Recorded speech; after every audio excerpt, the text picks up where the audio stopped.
Hey guys, Chris here from Indie Farm Life. So let me show you what we got going on today. Been in the works for a little while, but Adam and I, at the end of our property, our driveway splits off of our main driveway. And what we find is that we got a lot of people that come back here, mostly just being nosy, but just for safety reasons, we like to put some gates up just to kind of keep them from getting back here too much. So we've got these steel gates here. They're super old, super heavy. They weigh about 300 pounds. They were pretty nasty, so we had them sandblasted, cleaned them up pretty good. But there are a couple of repairs that we need to make on them before we get them painted today. Gonna try to do it here in the barn. It's another rainy day here in Indiana. So got a couple of repairs to make on these. So let me show you what we're doing with and why I'm making this video for you guys. They're heavy steel. Like I said, we got these at an estate auction back from my hometown for pretty cheap, about 200 bucks for both of them, which if you guys have ever looked at the price of driveway gates, it's pretty good because they're pretty pricey. But over the years, these top decorative pieces, they've either been stolen, knocked off, so we're missing quite a few of them. Originally, the whole top row had them, and then this whole second row had them as well.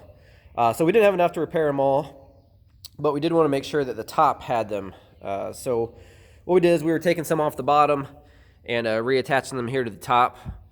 And so I was trying to figure out how I was going to do that exactly. I have a small flux core welder, but haven't practiced a whole lot, and I'm not very good at it. So I didn't think this would be the best time to start practicing right before we need to get these painted. But what I did find at the hardware store was some JB Weld stick. It's made specifically for steel. So we've had some pretty good luck with some of their products in the past. So I decided to give it a shot, and I want to show you guys exactly how it works. All right, so there's the product I'm talking about. JB Weld SteelStik. And so I was a little skeptical at first. It's literally a putty. And I'll get out and show you guys in a second. But I was a little concerned when it said you could just knead it with your hands. So something that's so not toxic that you can just touch and knead with your hands would hold steel together. So let me show you what it looks like. All right, guys, this couldn't be simpler to use. It's literally just wrapped in some cellophane or plastic baggie, essentially. Just pinch off a little bit that you need. So you'll see the two different components there in the middle of it that activates once you start kneading it up. So get a little bit like that is about the amount I'm going to need. Start kneading it with your fingers. And you're just going to do it till you get a consistency in the color. It's going to turn a little bit darker like that middle part is.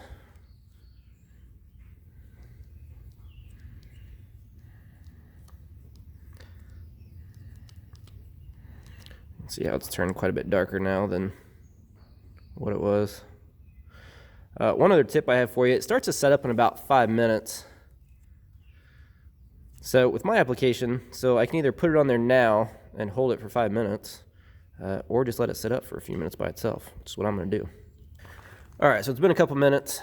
It's starting to harden up a little bit, so I don't have to stand here and hold this as long. It also gets warm, so once you start feeling a little bit of heat to it, it's a good indication it's getting set up pretty good.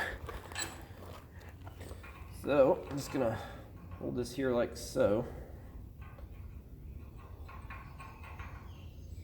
And kind of just knead it on here.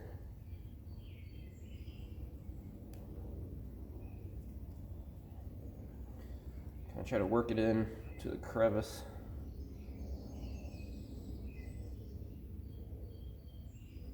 It's like playing with Play-Doh as a kid, really. Should have got the spaghetti maker attachment out.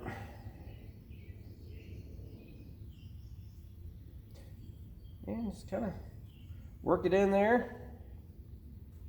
Getting there nice and deep like. And kind of just hold it in place. See, it's already starting to get a little bit of rigidity to it.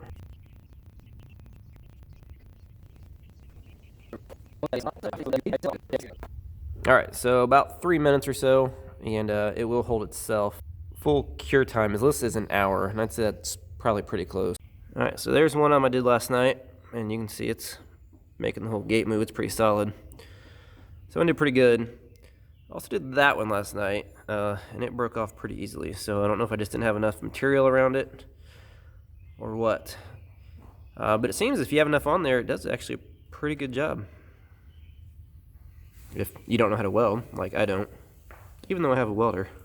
So you guys can see after being painted, so there's one that we did not have to fix. And there's one that has been JB welded. All right guys, so hope you found this review of this stick weld somewhat useful. You know, for static applications, I'd say it does a pretty good job. You know, as far as load bearing, I wouldn't count on it to be able to hold up a whole lot if you're, you know, needing to pull or push on something.